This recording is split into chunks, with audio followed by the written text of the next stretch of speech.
Lunch Money Lambert, Jeff Malott. Welcome to the Kayak Bass Nation. Welcome to the Kayak Bass Nation. Kayak Bass Nation. Hey, welcome to the Kayak Bass Nation. Welcome to the Kayak Bass Nation. Welcome to the Kayak Bass Nation, where we talk about fishing and competition. It's your boy Ox Pippin, aka Ox Fishing. Don't come over here tripping. Hey, hope you enjoy the show. Jeff Malott, Lunch Money Lambert, Lego. Hey, welcome to the Kayak Bass Nation. Kayak Bass Nation. Welcome to the Kayak Bass Nation. Kayak Bass Nation. Hey, welcome to the Kayak Bass Nation. Welcome to the Kayak Bass Nation. Welcome to the Kayak Bass Nation.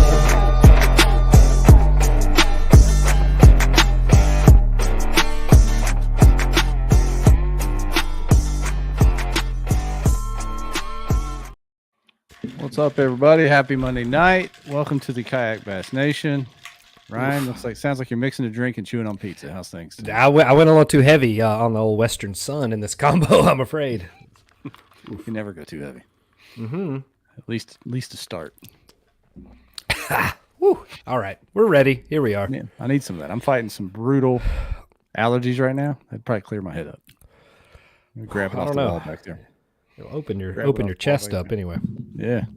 What's going on, my friend? Hope everybody's having a great Monday night. I know you did a little fishing today. I did. I'm trying to get out there, man. And we got the big Gunnersville Bassmaster coming up this weekend, and it's tough. I'll tell you, there's a lot of rain, a whole lot of water coming down the river. All the creeks are muddied up, so I think it's probably going to take a little bit of work to find the right ones. All right. It's Cigar giveaway night, if my calculations are correct. So y'all hit that like and share to get in on the Cigar package. Like, comment, share, all the things you can do on all the different platforms. We appreciate y'all. If you're watching on a platform where we can't see your comments, jump over to Twitter, Facebook, YouTube. We'll find those comments and get you in the giveaway. Twitch, don't want to forget the Twitchers. We got you covered for the giveaway. Oh, yeah. Yeah, man. It's you already mentioned it's Bassmaster Week. We're going to get down there. I got to get prepared to leave here. I can't even get there till late Thursday. So come on, Jeff, take this serious. I'm trying, man. I'm trying. This matters. My real life. I have a job, I don't. Yeah. But I'm gonna get down there. I'm looking forward to it, man. Second installment of Bass for me this year. It's gonna be fun. But tonight we have the Native No Limit winners from the Carolina No Limit, which was a multi-lake event. We've got the winner and the Big Bass winner. We've got Kyle Hancock and Joshua Diehl coming on. My man took the Big Bass overall, and once again, it was, the winner had a big overall limit, and then Josh had what would have been a solid, normal limit, and then one Big Bass. Didn't know what it is. So, and then in the second half, man, we've got Kristine Fischer coming on that won Wright Pat a few weeks ago. We talked about that during the All American show. She's the blonde girl that fishes. Yeah, her and Wesley Gray. Okay, yeah, you're right. Okay, they get confused a lot. So. Yeah, Christine's coming on, man. She got another BOS trophy to put on the shelf. She'll come on and talk about that a little bit, and maybe prod her about her upcoming Bassmaster Opens. See how that's going to go. Mm-hmm. Yep, that'll be big crossover. Then Hobie Worlds, of course, is coming up here in June. You pumped about that? You're in. We are. I think all of Team USA is excited for that one. We've got a lot of smallmouth anglers that are on the team this year. And it's on Lake St. Clair, and it is a smallmouth hammer factory. So we'll touch on that when we get Kristine on. We may have some things in the works to have to do with Hobie Fishing Worlds. We may give you guys a kayak. Who knows? Ooh. I don't know. We'll see. We're going to work with Hobie and our partners, of course, our title sponsor at Eco Fishing, which sells numerous brands of kayaks. But I think we're going to get those two together and give you guys a kayak for tuning in and being fantastic listeners that you are. Yeah, details to come on how that selection is going to go, but man, it's coming soon. So there you go. Help us help you by sharing the show around so more people have a chance, or maybe less people have a chance. I don't know how you want to play it.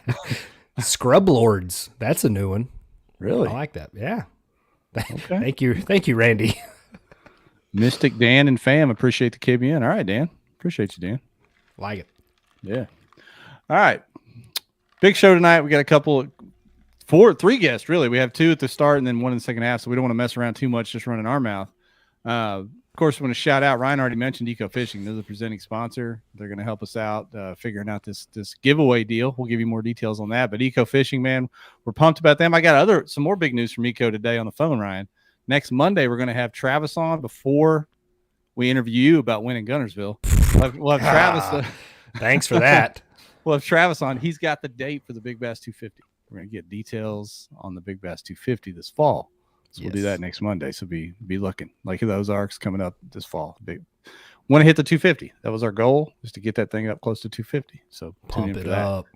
So Eco Fishing, get on ecofishingshop.com and order you up. Whatever you need, they'll get it right to your house. Ryan's already talked about Western Sun. He's got it mixed up over there. We're checking the boxes tonight, pal. Is it? You got that lemon in there? I see a lemon in the background. No, I just went with the old factory, just the old factory regular vodka. Okay. And then ProGuide Lithium, we appreciate them. Official battery of the nation. I know I've got mine both on the charger. I'm ready to graph around, see what I can find. I'll probably just fish the boat ramp though, so we'll see how that goes. Gunnersville. Find some cinder blocks out there in front of the boat ramp. You'll be good. Yeah. I don't have live scope, but I'm thinking about just dangling a crappie jig down by some cinder blocks. That'll work. See what happens. Tonight I said the Seaguar giveaway. Next week will be Revo. We had the Z-Man giveaway last week. We appreciate all them. Is it going to rain at Gunnersville? I know it's going to rain all week here. It's going to rain all week, pal. I looked at the forecast today. I think Thursday and Sunday are the 2 days it's not going to rain this week. Right. So bring the gill gear. That's what you're telling me. Definitely bring it. Yeah, thunderstorms a couple of those days. So keep an eye on the weather. Don't get caught out in a culvert and flipped upside down or anything. Gunnersville has been known to knock down a few old boys. Yeah, as the rain is pouring in, don't try to get up in some culvert and find a secret honey hole. It's no good. Mm-hmm. No good. All right, man. With that said, let's get these fellers in here and talk a little No Limit, because I'm curious as to where they went and how that was set up, because I think it was a change. It was supposed to be a one-leg deal and turned to a multi-leg, so we'll talk to them about that. Correct. Kyle Hancock, Josh Diehl, thank you guys both for taking the time to come on here after a long weekend. Appreciate you both. Congrats to both of you on your respective wins. It's one of those events where multiple people can win. Josh won overall Big Bass. Kyle won the No Limit event, so congrats to both of you. Thanks, man. Yeah, Josh, you're still on mute, my friend. Yeah, thanks, man. I tried to unmute him, and it said you can't unmute him because he muted himself. And I was like, well, all right then. Yeah. Take that. So, first of all, did you guys both sign up before it went to the multi-lake, or were you expecting it to be a single-lake event? I signed up after the change. Yeah, I signed up after the change as well. I actually was playing it that way. I knew I was going to be fishing it all along, but the reality of the situation was I was prepped for Hartwell, and if we were going to end up at Hartwell, great. But if I had the opportunity to go elsewhere, there were other places I'd rather fish. Okay, there we go. And how many bodies of water did it open up to? Was it a radius or a certain list? 40. 40. Okay, yeah, that was a list. It was a pretty lengthy list. It was pretty much like all the Queen City tournament waters, right? So like North Carolina, South Carolina, and I think some of Georgia too, maybe. And now Virginia too. Sheesh. Yeah. Queen City taking over. Yep. Queen City. And then Jordan and Harris were on there too. Where did you guys decide to go, respectively? He can go ahead with that. Kyle's deciding if he wants to say or not. That's what he's doing. No, it's all good. It's all good, man. I went to Sancy Cooper. I mean, it's hard not to go to Jurassic Park. It's 2.5 hours from my house. It was worth the trip, as you can tell. So it usually is. If you're looking for big bass, you have to kind of lean towards Santee, I think. And I'm not the only one that had that in mind. The ramp that I went to at Santy Cooper had 6 kayakers in the event at it, and we only had 87 people play. With 40 lakes in play. Yeah, well, people up at Chateau, people at Hartwell, people on Clarks Hill, people at Norman. Like, you had people spread out all over the place, and I still had 6 kayakers at my ramp in the event. You didn't go far enough away. Let me throw this on the screen real quick. I don't know if you went back and tried to figure this out, but you had a normal tournament limit. You had 5 fish, 102.75 5-fish limit. Would that have won had that been a 5-fish tournament? Yes. Okay. There you go. That's an unbelievable limit. You know, the Century Club is hard to get over that. Have you broke 100 in a kayak tournament before? Yeah, that's actually my third biggest limit. Okay. Excuse me. I have 104 on Seminole, and I put up 105.5 on Possum Kingdom last year. Oh yeah, okay. No, that's 2 places that obviously can be done. So well done. Yeah. I remember Possum Kingdom had big fish once. Oh yeah. Kyle, what about you? What was your selection process? You said you also waited till they opened up all the lakes. Did you stay closer to home, or kind of what did you lean on? Yeah, I was closer to home. I wasn't gonna do it just because I had to work, and it just didn't financially make sense to make the trip to Hartwell. So once it opened up, somebody picked up a shift for me, and I just made it happen. And I'm not gonna say where I was, but it's all good, man. Some people know where I was at, but not everyone. So we'll just kind of keep it under wraps. But yeah, I didn't drive 2.5 hours, but Went it's out all in the backyard. good. Went out in the backyard.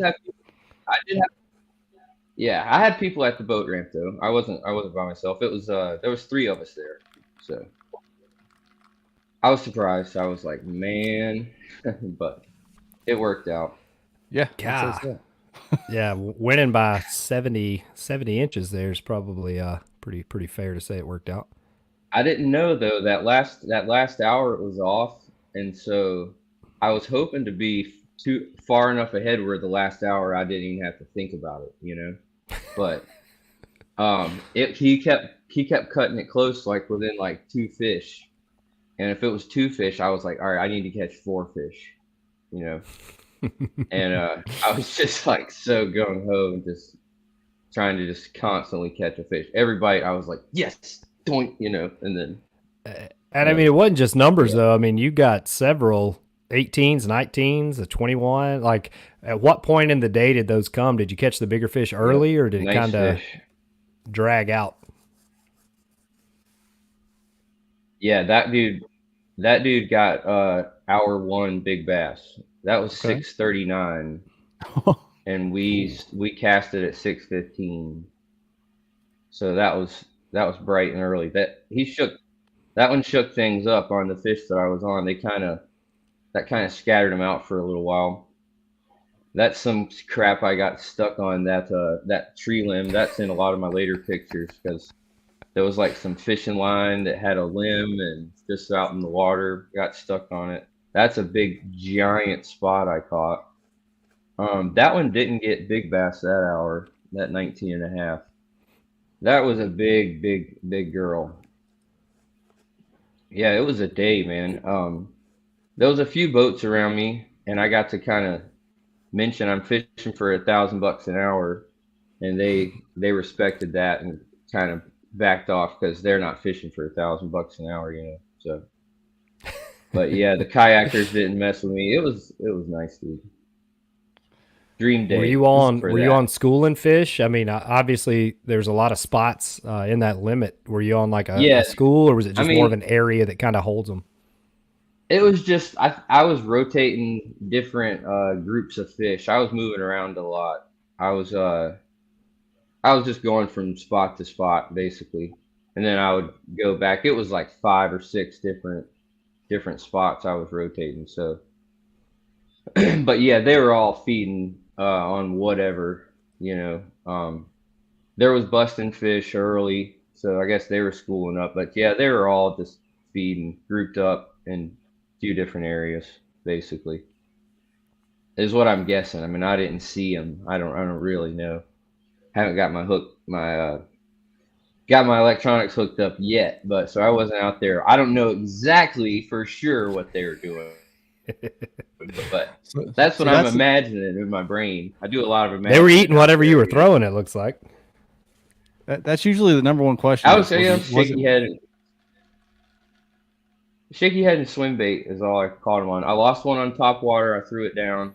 I just quit throwing it, and then I had to switch rods because I kept cutting line off, and I got so low on line on my other one rod that I just had to switch my shaky head to another rod because, yeah, got to retie a lot. And now I can buy plenty of line, Yeah, plenty you're of good. Seagar Abrazex. I'm ready to go.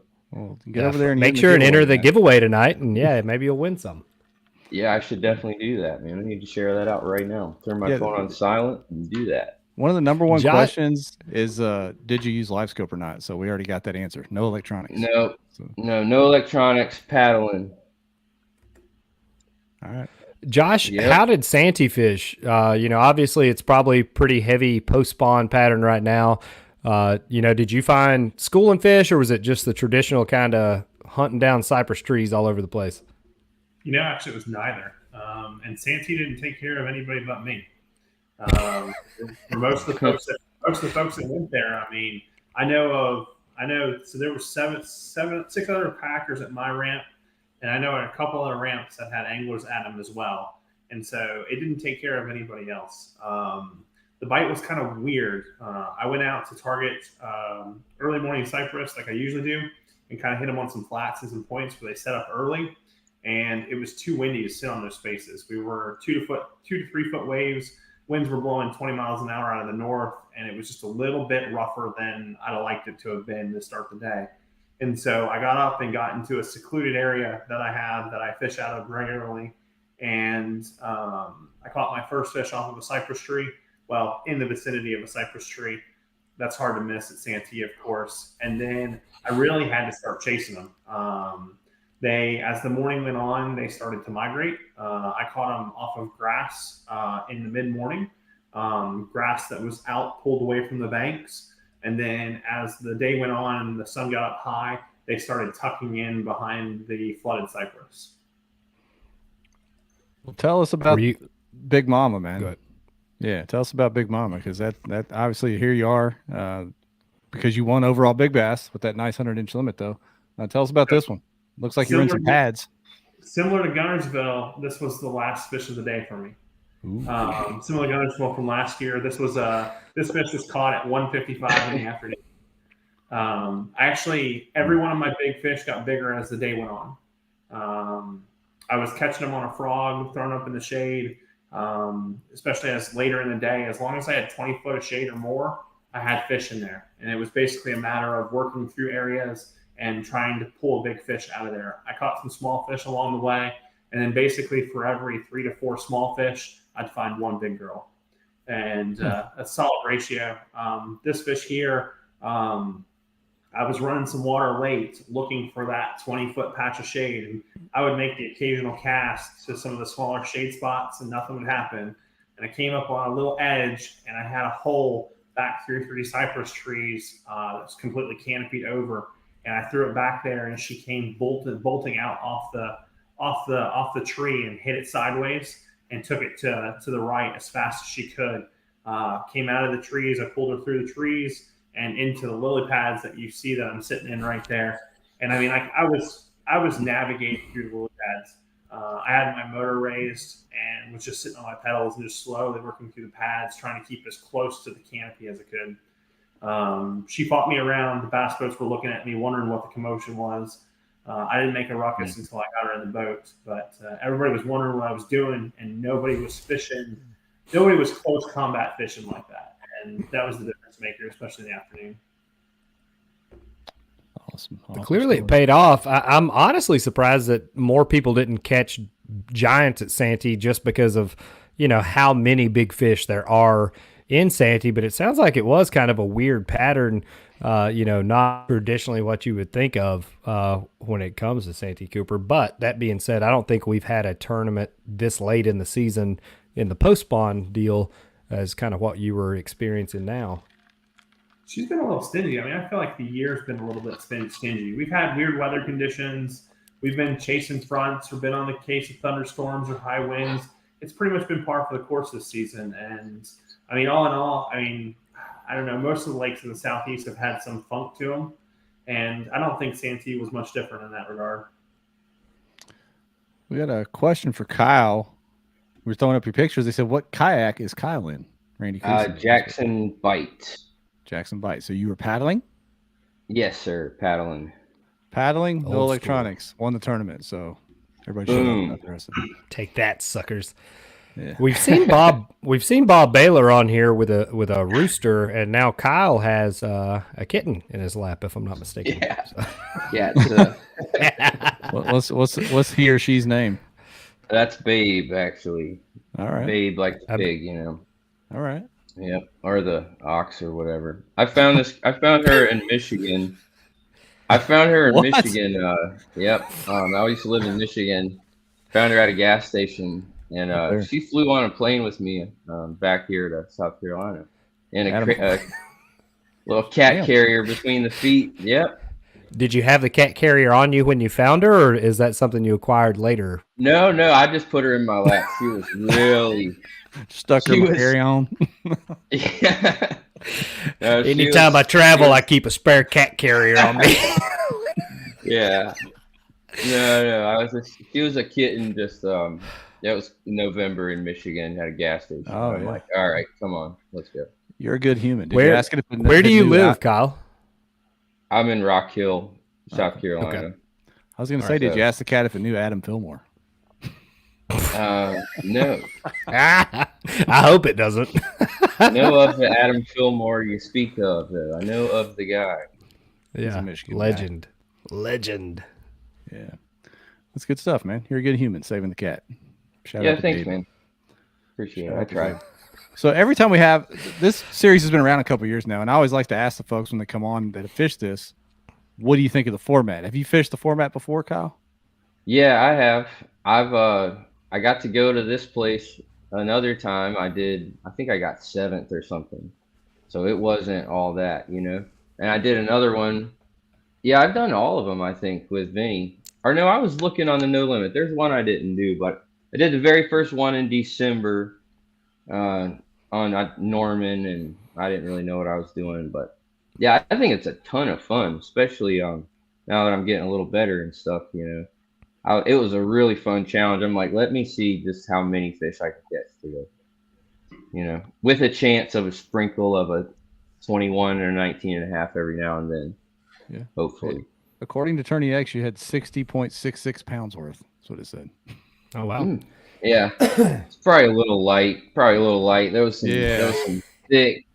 some thick fish in there, so you know, a few of them are just abnormally thick. Yeah, but yeah, man, they're eating. Cool. Yeah, Josh, I know you travel around. You know, you're part of the traveling band that fishes a lot of the BOS tournaments, the bass tournaments, the 5 fish events. What do you think of this format? So I love this format. It's a great opportunity to get out and do something a little bit different. This is my 3rd No Limit event. I've taken big bass in 2 of the 3, and my game plan coming in here was to hunt big fish. I was not going to chase the No Limit side of the event. I thought there was more opportunity to be had on the big fish side. It also kind of mirrors some of the boat formats in the bass boats when the big bass tour comes through, and they pay 10 or 15 slots an hour depending what part of the country you're in. So we fish those when they come to town and stuff like that. And I'm a fan of the format. It's just something different, man. That's cool. Yeah, I've yet to fish one of natives. I did fish the Big Bass 250 last year, which is a similar type deal. It's an hourly big bass, overall big bass, and I think it's great. I think it's a great change up. I know, Ryan, you said that before. It's a great change up to our typical tournaments. And I think, the highlight of it is it gives kind of 2 different opportunities, right? So you got people that may feel comfortable on a body of water if they're going to go out and smash a lot of fish, but also like we've had a lot of people that just entered and, by their own accord had no clue what they were really going to do and just go out there on a good body of water and luck into, 22 or 23 inch fish. And a lot of times that's been the only fish that they've caught all day long, but it's still enough to take home some cash and prize is probably a lot of people's goal when they enter these tournaments, other than to just get a participation trophy out of it. Yeah, that hourly payout's nice. Keeps you locked in, I would say, for the day, right? Even if you're having a rough day. Gave me a little ammo. Next cast could be the one on that deal. When you said that, Kyle, what did they say? I mean, if it was it bass boats around you? Yeah, they're like, no way. I was like, yeah, it's a kayak thing, and yeah, they just had no idea, man. So yeah. Yeah, a lot of times I don't think they understand that a lot of these tournaments now are actually fishing for some dollars. Yeah, way more than what they're fishing for, if they're fishing for money. Yep. But yeah, and I know you dip your toe. If that matters. Yeah, Josh, you fish your toe on both sides. You fish some bass boat tournaments as well. What is the ROI compared, would you say, with these kayak tournaments compared to a lot of not the regional and local bass tournaments? I know some of the national stuff, they're paying hundreds of $1,000s and things like that, but on average, locally, what do you think? So I think the return on investment is better in the kayaks than it is on the bass boat side of the house. And I don't think it's a matter of competition. I think it's a matter of cost to play the game. It costs a lot more to run the bass boat on circuit. Like when I look at a typical year of running the bass boats, if I wanted to compete on circuit, I'm looking at $70,000 to $100,000 for my season. And so like you have to hit a couple big events to cover that, depending on what you fish, what you get into over the course of the year. Where like on the kayak side, the entry fees are lower, the payouts are solid. We have stacked stoked fields that have a lot of quality anglers in them, and the return on the investment is just a little bit better because it doesn't cost you as much to travel. It's not the same towing a kayak across the country as it is towing a bass boat. Lodging accommodations, set up the whole thing. It's just different. I mean, fuel alone, if you look at a bass boat tournament, fuel in the boat, like if you look at pre-fishing and the tournament itself, you're almost at your expense cost for an entire kayak tournament, including entry fees. That can burn you up real quick. Yeah, right now my bass boat's averaging $80 to $110 a day in gas when I run it. Yep. And that's if I'm covering water and competing out of it, or practicing for events and really mowing through some water. That adds up fast. That being said, I have a Phoenix in the garage. If anyone wants a 920 Pro XP, they can come get this sucker. Put it on Marketplace, Ryan. It'll sell right away. It's so funny. I want to sell it, but I'm not. I don't want to sell it that bad. If somebody came up with the money, I'd let it go, but I don't really want to sell it. I just want to talk about it. Just lease it out. Airbnb that thing. For 6 weeks out of the year, I want to have it, but other than that, I'm good. Yeah. What'd y'all think? We asked you earlier about the multi-lake event. We had somebody earlier in the comments ask, "Is this going to be a recurring thing?" That'd be a question for Vinny, I would presume. But I know some local clubs, like we have one here. We call it a road runner, where you can go to any lake within a certain mile range. Do y'all like those multi-lake, pick your lake events? Yep, I do. Mixed bag. I think it depends on the radius. I think what you see with the month-long events and stuff like that is that you watch the honey holes come out for some folks, and there's a play to that, right? There's also that, get better and figure out how to compete with it kind of piece as well. I don't know. I have mixed feelings. I like everybody on a single length together competing because I know that we're all in the same water, same weather conditions, same situation. I can tell you that we had 20-mile-an-hour winds at Santee Saturday morning, and Clarks Hill was still, 2 to 3 winds, light and variable, which is a world of difference conditions-wise. Right.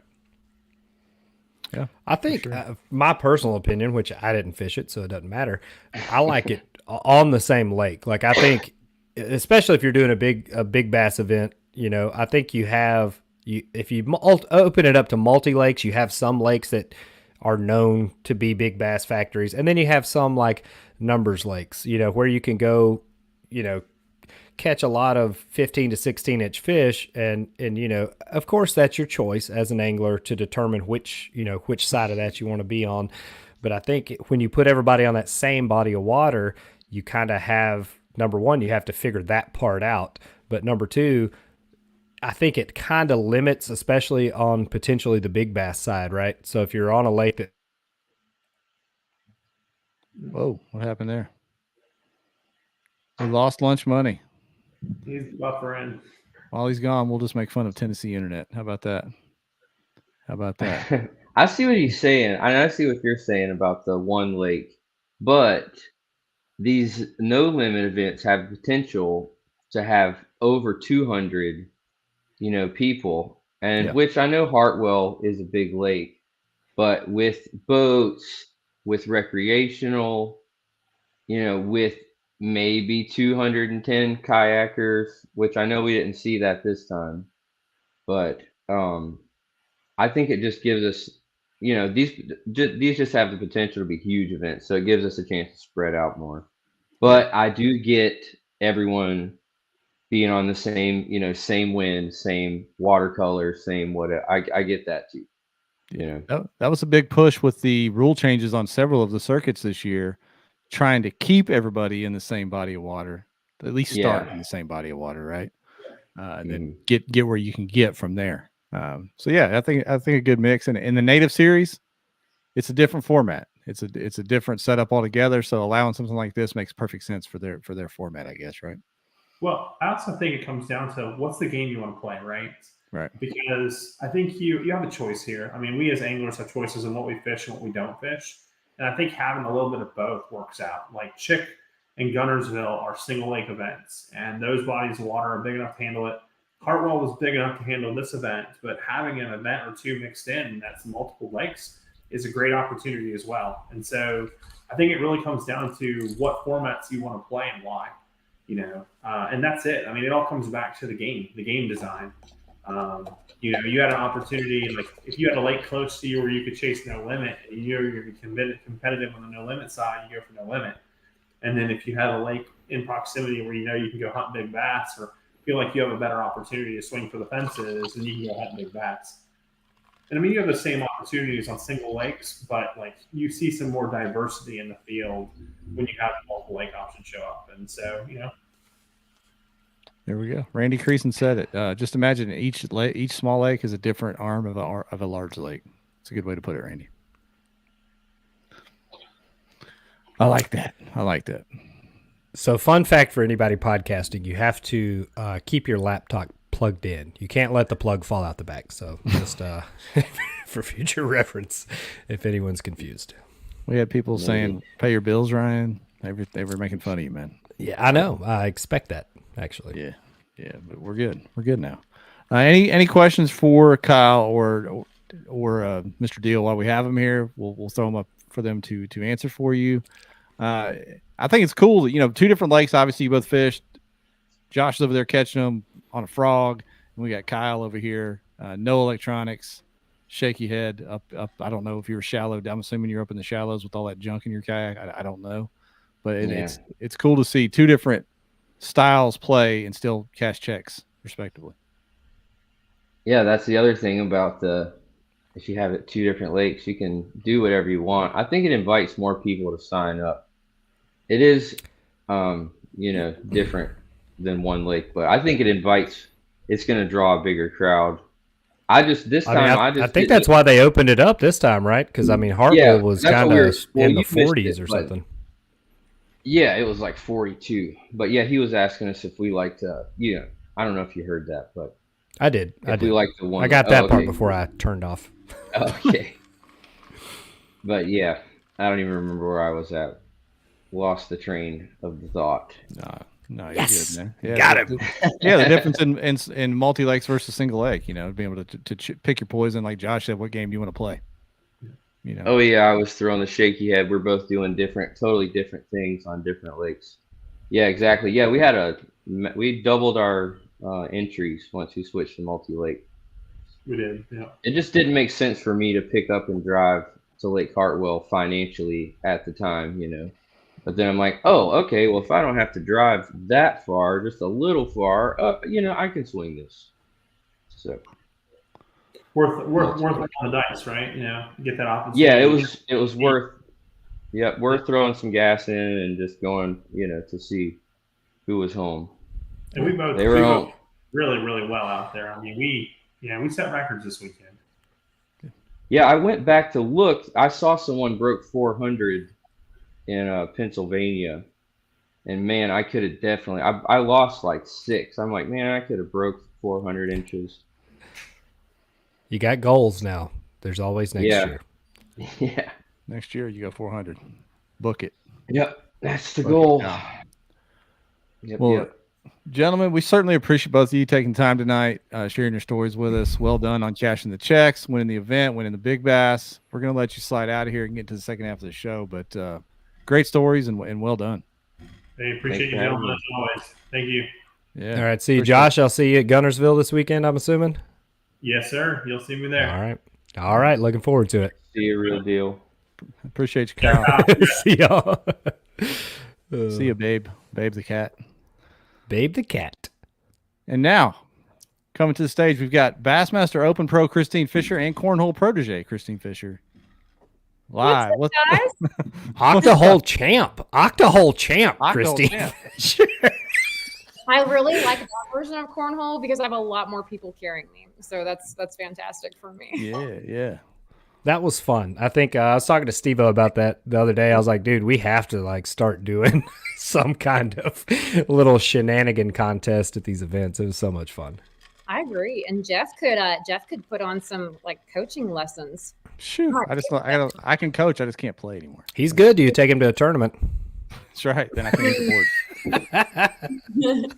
I've been working back in though. I'm good. I like it. Yeah. Well, Christine, what's up? I'm sorry we didn't get you on right after the big win. We were locked in with those All-American boys. A bunch of your Nebraska folks were up there doing well at the All-American. We had them on. But that was very cool. And honestly, we had Marshall and I had that Hobie shoot last Monday. So, and I think that's when y'all did that. I wouldn't have been able to do that anyway because we were locked down with that literally all day and night on Monday. So if I had to pick two models for kayak fishing, it would be Christina Fischer and Jordan Marshall. We had a really good time. We had a good time. At least I had Lee Rose and that really good looking little baseball kid with her. That kind of, I think, even Marshall and I out a little bit. What? They just look pretty. baseball kid. What are you? Yeah. Hold on a minute. She kidnapped a child, or what? What are we talking about? Well, there was Lee Rose came with us, and they also brought. I was really shocked they didn't have Ewing or Jackson come out, but it was some kid on the baseball team that came out and did the photo shoot with us. Really? Heck yeah. Yeah, he was really hard. Did he fish or did he bring a bat? Baseball player mullet and stuff going, or what did we have going? You know, I think he did have a little bit of it. It's hard to tell with the hat. I'm not super good at spotting the mullet, but I think he might have had one. It probably didn't even look like a mullet next to Marshall. No, because no. Like a little pixie cut. Yeah. It was fun though. We had a good time out there on Caddo. That's awesome. Well, let's talk about Wright Pat. The lake was, I would say, fair to say to most people until it got scheduled, pretty unknown to a lot of folks. Yes. From following your story leading up to the event, you didn't look like you were feeling real confident about it, but you turned it on in the tournament. You won the tournament. What did you think of Wright Pat when you first got there for being a new place? You know, well, first off, I hear a lot of people kind of saying, you know, we go to the same lakes over and over again. And I think I heard y'all talking about this on another one of the podcasts. I think Lambert was saying, I can't remember who you all were interviewing, but you're talking about the same lakes and how when you kind of know, like Stewie, you know, wins it or does really well in this creek, we all kind of get to know where certain people fish and have success. And that just almost is like an unwritten off limits that even if you saw it and it looked really good, you're like, oh, dang it, I think that's where so-and-so does really good. So you just don't go there. And it starts to get kind of old because a lot of these areas, like these really juicy looking areas, you just don't get to fish because you just kind of know that certain people do really well there. So I was really excited because this was literally a blank canvas where nobody was there, nobody's creek, nobody's spot, nobody's anything. And we got to just literally look. I got to look at a map and say, ooh, if I want to go here, I want to go here, I want to go here, I'm going to go wherever I want. And so I was pretty stoked about that. How did it fit? It was Wright Patman low or was it way high? It was way high, wasn't it? It was way high. Yeah. I was going to say, I knew it was one of those two, but I couldn't remember which one. It was way high, and it was actually the water level was the same as the NPFL that was there last year. So they were fishing it when it was that high also. So if you went back and watched some of their live coverage that they have, you could have kind of seen what they were doing and how the lake looked, I guess. It didn't fish at all like it did for them, but It did. It was about the exact same water level. So a lot Do of they have cameras? Yeah. Yep. They did. JK. Just kidding, Luke. Fat cat. Y'all are doing I'm gonna great. text them right now and tell them I'm happy. Oh man. Well, I didn't even know that they had an event out there, honestly. So that is one of the things that you hear a lot of people going back and watching YouTube video. Like when a lake's announced, people will go back and watch as much, footage as available. And it doesn't always work out. The timing's not always right, but at least you've seen some of the patterns that are working on that lake, and you can kind of adjust from there. So it's good that they had that available. Absolutely, it was. Yeah. If you could compare it to a known lake, like people that people are familiar with, what would you say it was like looking at it, how it fished? Well, it's tough because do you remember Rayburn when it was flooded? Yeah. It was. See, it wasn't really. I'm trying to think of the closest thing for me. Lake Palestine in Texas, it was a lot of like the north end of Palestine. It reminded me a lot of that. Honestly though, other than that, there's really not a lake that at least comes to mind right now that was similar. Maybe the upper end of Hartwell, like way up the Tugaloo, where there's all that flooded buckbrush and like 5 to 8 foot of water. But that's just one section of the lake. And granted, I only went to one. I fished for a half a day for practice, so I didn't really get to get eyes on a huge area of the lake. But it really was unique from anything that I've really ever fished, that I can't really compare it to much. And I've fished a lot. Really? Yeah. I mean, I think I've had 5 array of lakes now. So what did you figure out? Like I was watching the leaderboard, especially on day one, and it was like slow going for a while. I mean, I think like 8 or 10 people had limits like over halfway through day one. What did you figure out? How did you put it together out there? Well, to tell you the truth, when I looked at the map, I've been on this thing lately where when I go to a tournament, I've been a little lax the last couple of years, and I've just picked the ramp that's literally the closest to wherever my Airbnb is. And I looked at that ramp and I was like, oh, there's a flooded roadbed right there too. So that looks kind of cool. So that's literally, I picked the ramp that was the closest to my Airbnb and went there.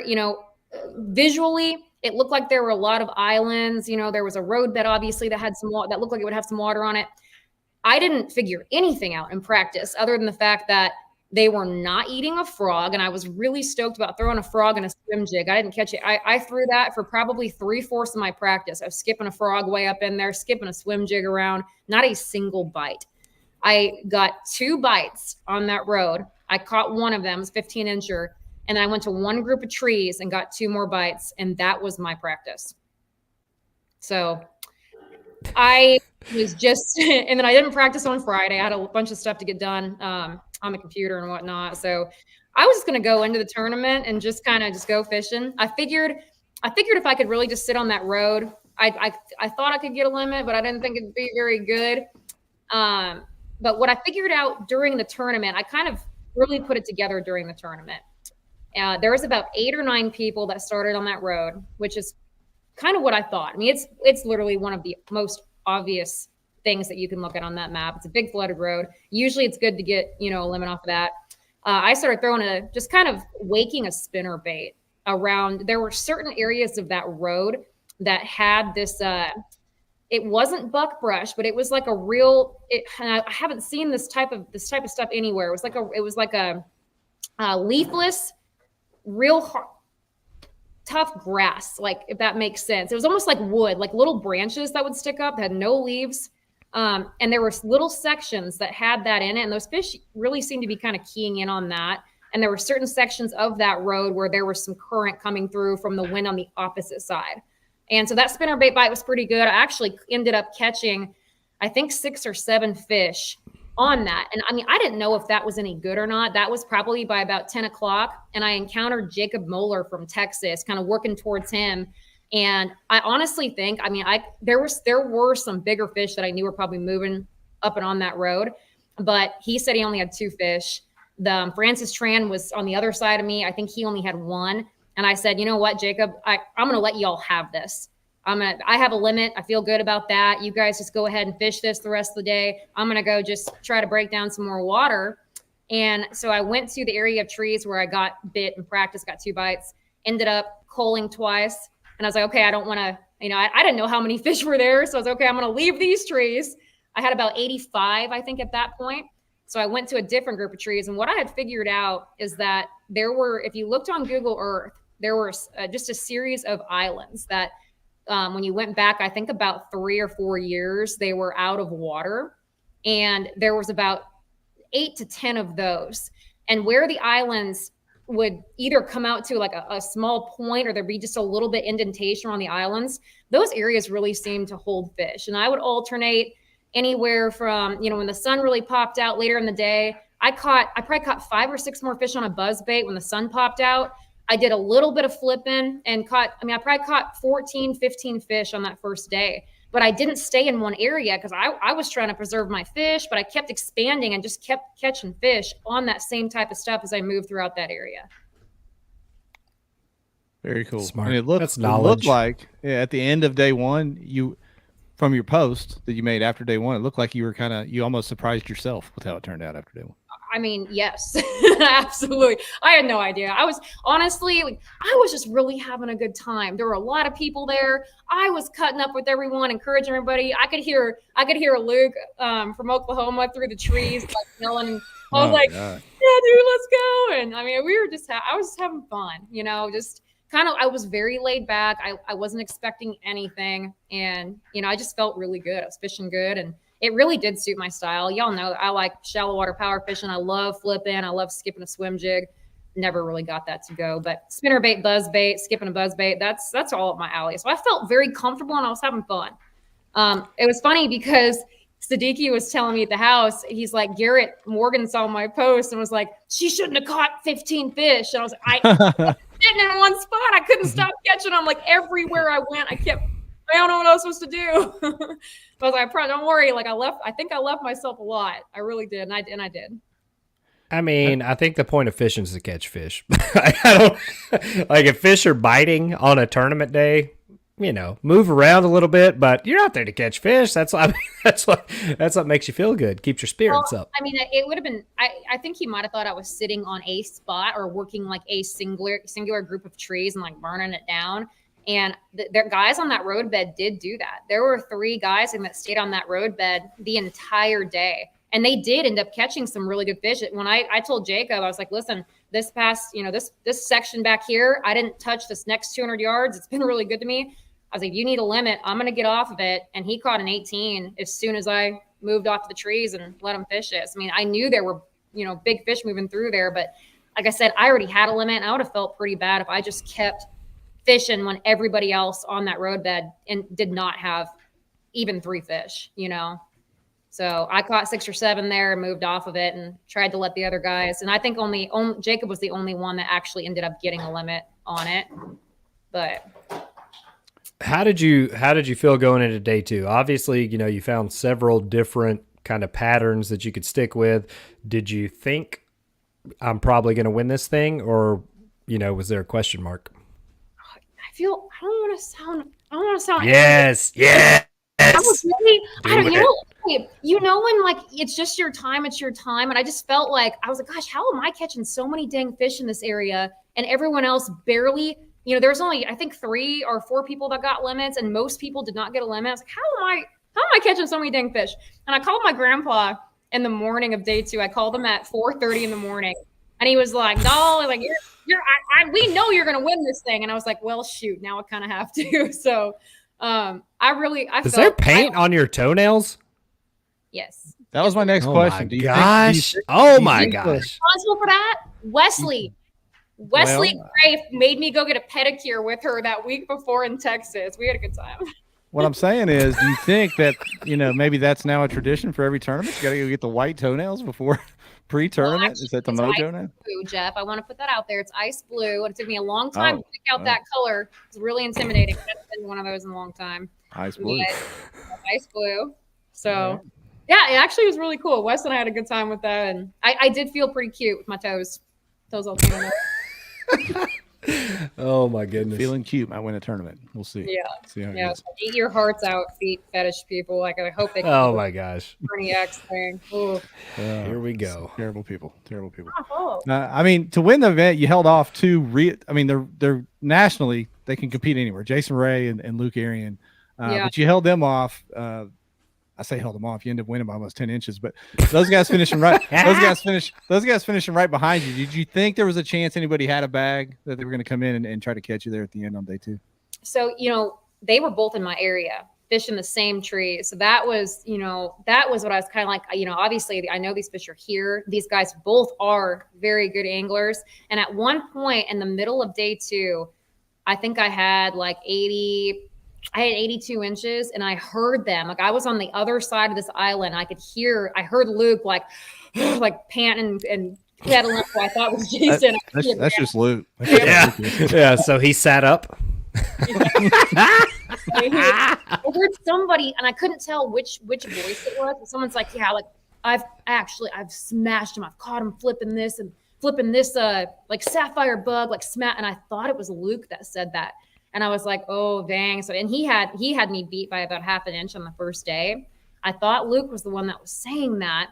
And I was like, you know what? I only have 82 inches. That probably means he's got me beat. But I was like, Luke's an awesome dude. I love Luke. I was excited. It's like, I know that what I have right now, I'll get a top 3. So I just kept moseying around and flipping. I did a lot of flipping on the second day, but actually ended up throwing that spinner bait and culling. I caught 3 fish over 17 on that spinner bait in the last hour, and that got me to 86 1/4. And I was like, ooh, I know Luke said he smashed them. That could mean a lot of things on this lake. So it was actually Jason that ended up saying that, and he ended up having 86 inches that day, which was a fantastic day for him, and jumped him up there ahead of Luke. But I could hear them talking. They're buddies. I could hear them kind of talking through the stuff, and I wasn't trying to eavesdrop, but I was like, does that mean they got me? I don't know what it means. You should have just yelled back at him, like, are you beating me?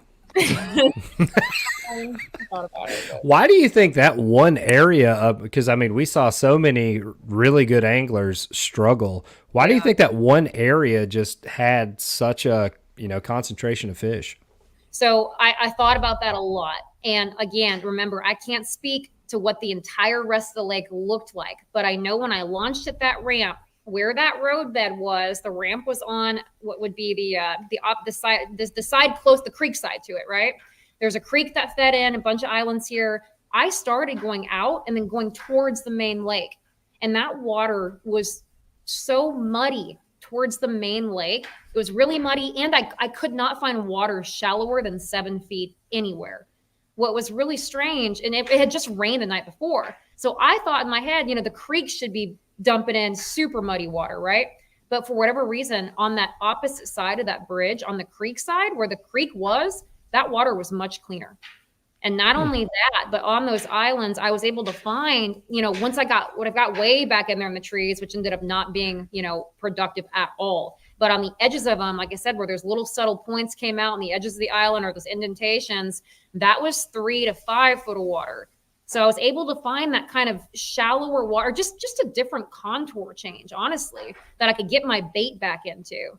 That, and the water was a little bit cleaner. I did talk to some of the guys that were fishing another area that looked to be pretty productive. They said their water was a little bit cleaner too. So I honestly think that the cleaner water was the ticket. I know anyone that follows you on Instagram, TikTok, whatever, with your short videos, your short vertical videos, sees you do a lot of skipping, and you're well known for being very good at doing that. How big was cast placement? Did you have to utilize that skill at this tournament? Was that a big deal? It really was. And that's another reason I felt very, it's just like Caddo. Every tournament at Caddo, I feel like I can fish the exact same trees right behind 80% of the field. And because casting placement, what does that say? I don't know. Randy's on one tonight. I don't know. Somebody needs to take his internet away. Well, yeah, you saying it would have been nice if you could have beaten him worse so they'd be less confident, because I don't know if you know, after this tournament, Christine, Jason has been on a tear. He's gone second, first. Luke's been right there with him.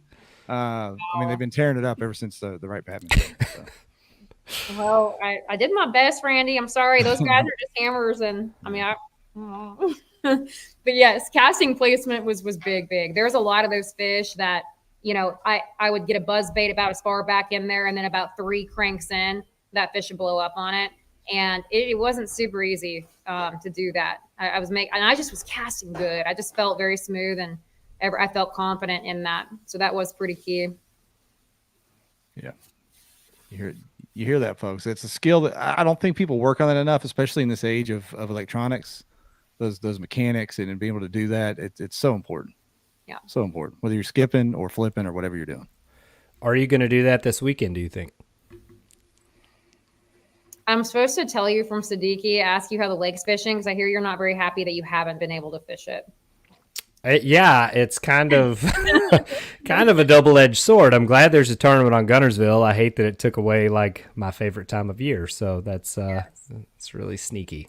I mean, Guntersville has some opportunities for that where the cast, but honestly, it's a lot of grass, open water grass fishing. So, does it play? Yes, but Guntersville, unfortunately, is one of those dang lakes where a guy can go and chuck and wind a jackhammer and catch 95 inches. So that, even though it's really cool, it kind of feels like a lot of people can go out there and catch them really good with maybe not the best mechanics, or just average mechanics. Chuck and wind and a jackhammer all day. I give Brady so much crap about that sometimes, but we think it's funny.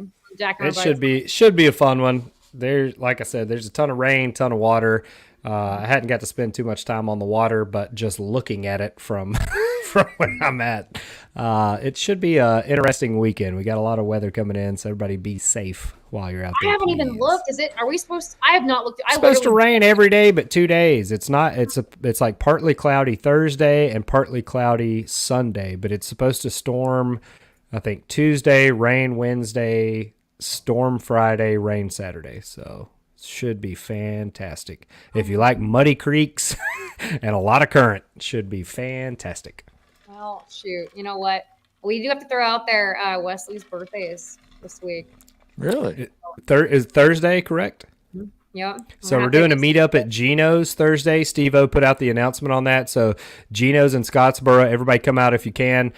There's no telling what will happen after that. So go ahead and put your batteries on the charger and whatever you need to do before you come to Gino's. We're going to have a good time, celebrate old Leslie, and maybe go get our toes painted. Who knows? Ice blue, right? Ice blue. Yes, good memory, Jeff. Good memory. Yeah. We got a few questions. Well, a couple questions in the comments here. On YouTube, Chris asked, when and or will you come out west if there's a big tournament out west? Oh, does that? I'm assuming that means California.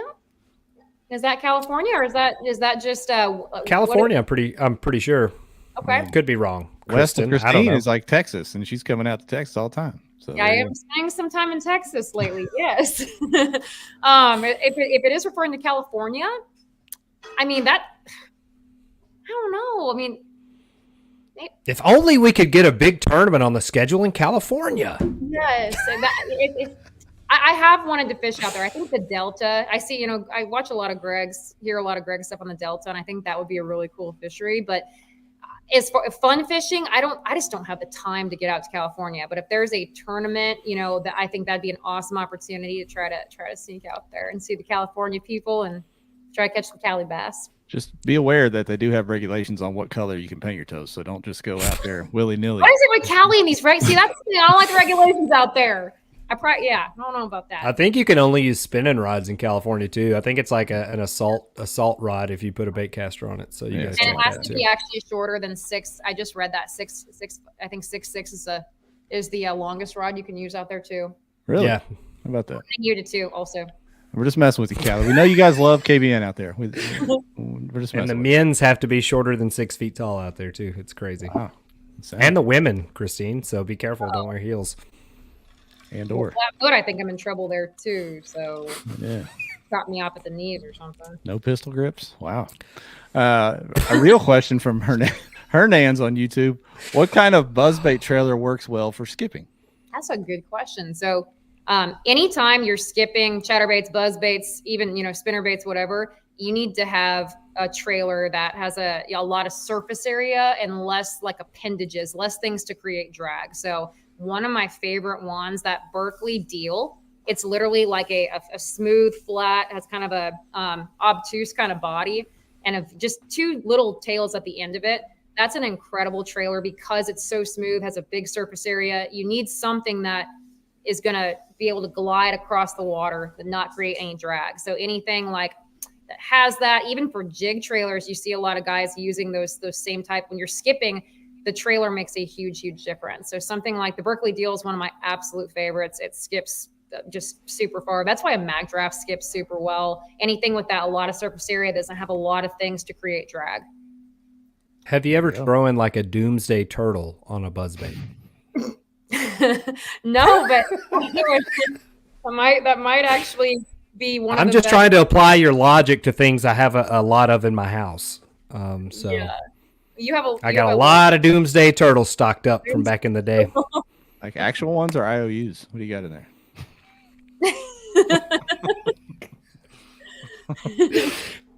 All right, so moving on. What's next on the topic list? Sorry, man.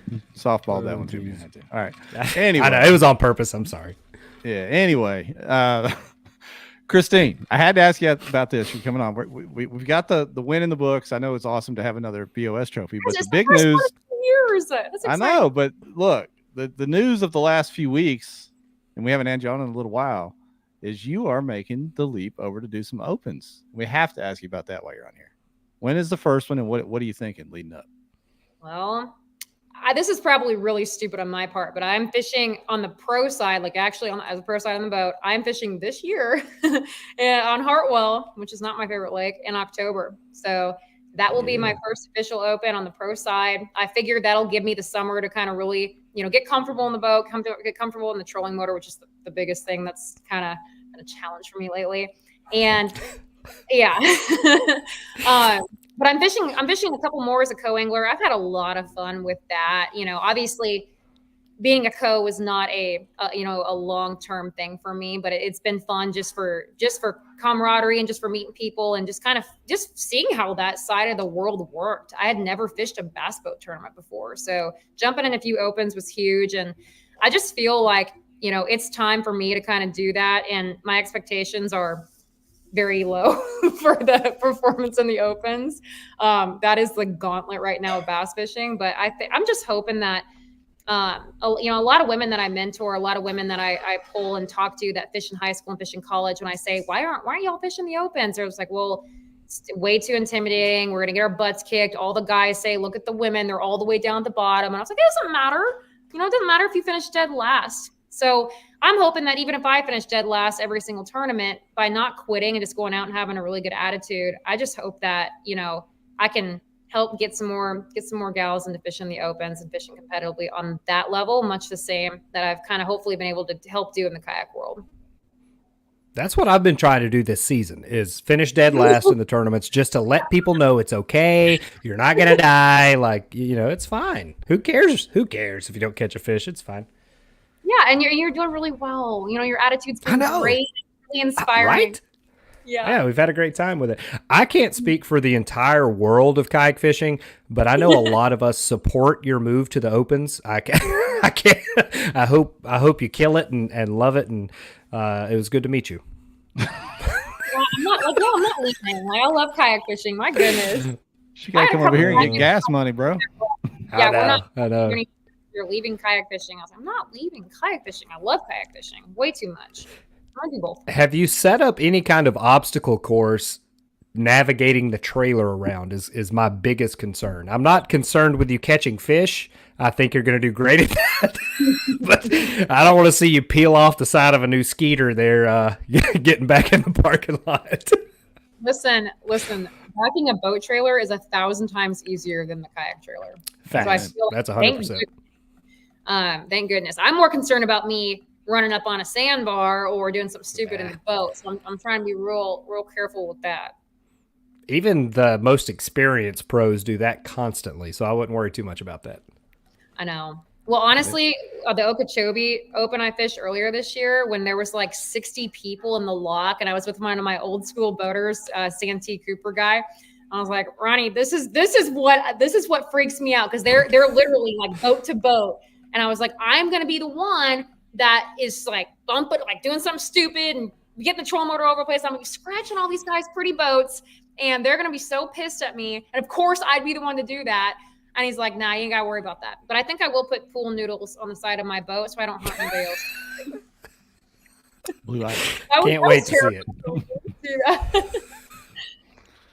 it. Randy has a question over on Facebook. He said, how often as a co were you a better angler than your boater? And maybe what he means by that is, did you ever feel the urge to like say something like, hey man, can we go over there, or should we do this?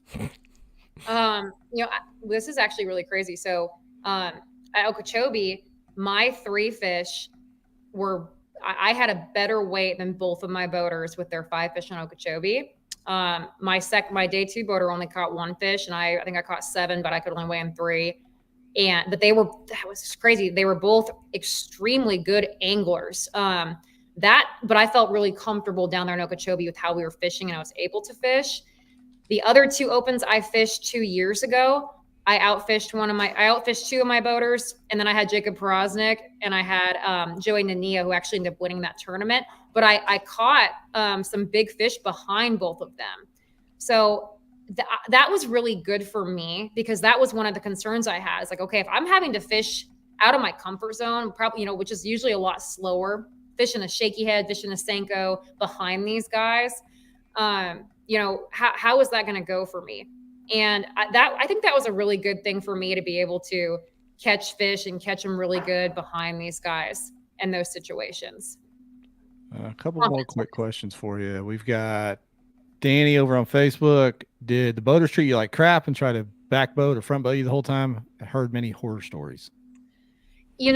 I really think that your attitude as a co-angler is really important. And for me, I was not trying to win any money or do well as a co-angler. I was literally just there, to learn about the boating side of it and just kind of see how that world works. So I heard a lot of co-angler horror stories from boaters where like the co-angler would cast in front of the console and just be really disrespectful to the boater.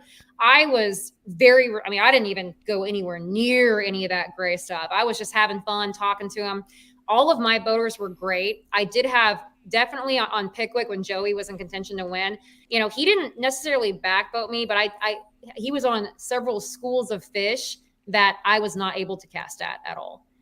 So yes, there were times where I was not able to cast at things, but that's their job, they're trying to get through the opens, qualify for the elites. My whole attitude and how I looked at it was, I'm going in here to learn from them, have good conversation. Like, I love meeting people and talking to people about fishing and just having a good time. So that was my attitude. And so I never was really disappointed, and I think that if you go in as a co-angler knowing that they're in control. Now, granted, I never had a boater that was live scoping 24/7, like that might be a little bit different. And then you really can't learn anything because you can't see their screen.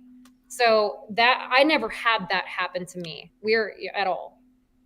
Okay. All right. Back to kayak fishing over on Facebook. Aaron Thompson asks, how many rods are you typically carrying during a kayak tournament? I mean, if I'm feeling, hopefully if I got it all figured out, I can do like 6 to 8, and I'll probably use like 4. For Wright Patman, I had 15. Oof. Yeah, I had no idea. I mean, I had no idea. I can fit 16 in my kayak and store them like that. I usually bring 14, but if I feel very, very dialed, I like to get away with like 6 to 8. There you go. Oof. Less is more. The guy, I don't know if you weren't quite on yet. We're interviewing the native winner, but my man fished no electronics, paddling his kayak, just had a couple rods, shaky head, won the tournament. Gosh, that's cool.